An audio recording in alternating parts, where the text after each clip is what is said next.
Hey everyone, it's only 1 week left until Crimson Curse will hit the live servers, and since Crimson Curse introduces a lot of new mechanics, I'd say let's go over the revealed cards that have been revealed already, and let's see if there's some interesting things. We'll go by each mechanic one by one, check some cards that use them, and maybe talk about some synergies. So subscribe if you like what I'm doing, and let's go. Let's go through each mechanic one by one. The first one is Harmony, which is a bit trickier than it sounds at the first glance. A unit with Harmony buffs itself by 1 every time a new square tail race like Dwarf, Elf, Dragon and Co. joins the board. This means that the card needs to be square tail and can't be neutral, for example, and the unit must not be on the board already. So if you play a Dryad with Harmony, then you play an Elf, and then you play Call of the Forest on the Elf to destroy it, and get another Elf on the board, Harmony will trigger again. Harmony itself has not that many synergies, but it is supported by cards like Saskia, Waters of Brokilon and Barnabas. Currently it seems like you need to adjust your whole deck towards Harmony, but slotting in some Harmony cards like Sisa is probably still worth it as long as you have some type variety in the deck. Also, don't underestimate the amount of unit types there in the game, like Gnome, Dragon, Elf, Dwarf, Human, Beast, Trent and Dryad. Vitality. This mechanic is simple. A unit is basically getting 1 point per turn as long as Vitality lasts. It is slower than buffing, but therefore typically gets you more points. The amazing thing, however, is that it counts as buff, therefore combining it with cards like Trident Infantry will get you the double value of each Vitality tick. Bleeding. Bleeding is the counterpart to Vitality, and both cancel each other out. It deals 1 damage per turn to an enemy unit, as long as it lasts, and is often used by vampires. This has synergy with everything that synergizes with damage already, like Greatswords and Dagger 2-Blade, but Crimson Curse introduces some cards that react to bleeding keywords. For example, Guardian damages the enemy by the amount of bleeding ticks it has on it. Bleeding is also a great way to set up Deathblow for cards like the Engage Sword, because you can time your cards accordingly. Shield. Shield prevents the next damage the unit will take, and is often used in Northern Realms. I'm looking forward to the addition of Shield because currently, Gwent is very control dominated, and Shield will actively work against cards like Chironix, Whispers, Ifrit and Co.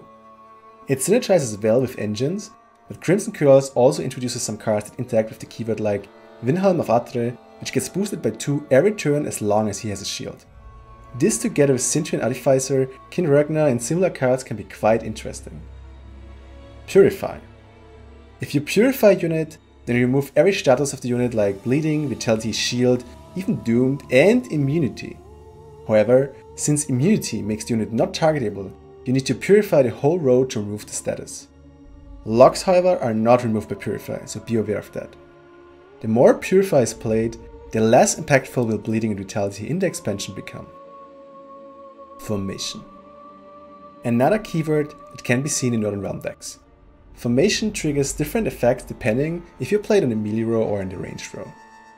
Either the unit is buffed by 1, or it gets Seal, which enables the choice between playing it safer and going for the seal, or risking to wait a turn, but therefore getting the 1 point buff, which synergizes with other cards like Lyrian Scytheman. Personally, I really look forward to the formation deciding to win or lose in an official tournament. Berserk. This is a new keyword for Skellige. As soon as a unit reaches half of its hit points, Berserk triggers, releasing the effect that is described next to the keyword. It seems like there will be a lot of new cards supporting the self-founding Berserk archetype in Crimson Curse, because we already see a lot of synergies in the revealed cards like Artis. As long as he's on the board, all units, friendly or foe, are damaged by half of the hit points on deploy, enabling Bloodthirst more easily, but also triggering every Berserk effects on your side immediately. Cards like Knut can trigger Berserk immediately as well, but he also works good with cards like Olaf for some extra points. Self-founding also synergizes with healing cards like Faminica. Deathblow. Deathblow triggers if you are able to kill an enemy with the card's effects. This introduces a new threat to the game like the current 8 points for big unit removal. With Deathblow, you want to try to avoid units that are 2 health because it's often the threshold that they are killed easily, making Deathblow easy to trigger.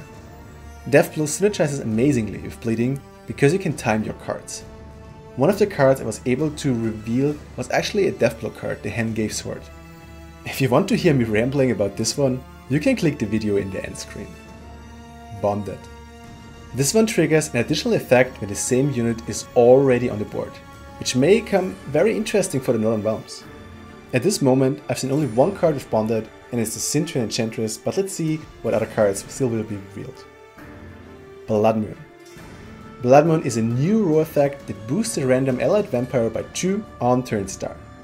The only way to get this effect onto the board with the current revealed cards is the Crimson Curse, which puts Blood Moon onto the board on both of your rows for as many turns as the sacrificed unit had power.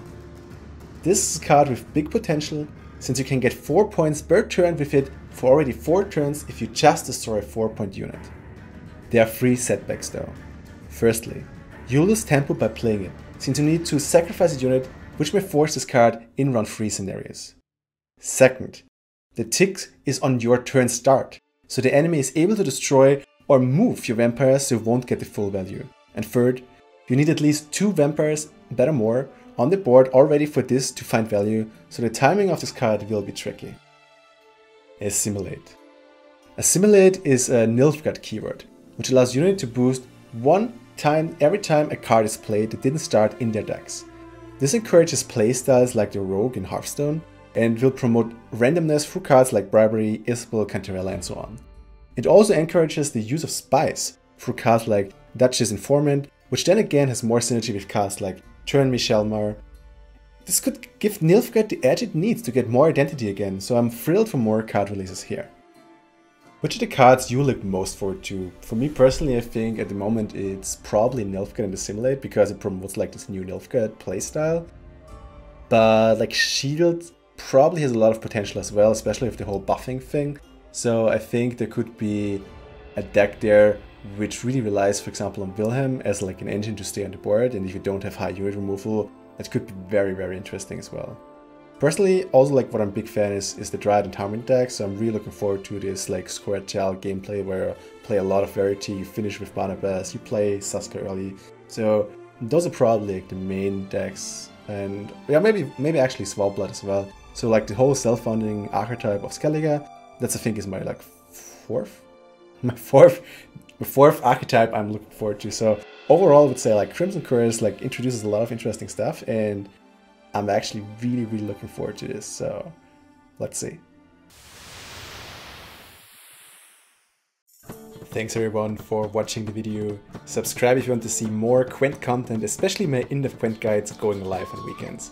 And don't forget to check out my Patreon page where you can support this channel and get cool rewards in the process.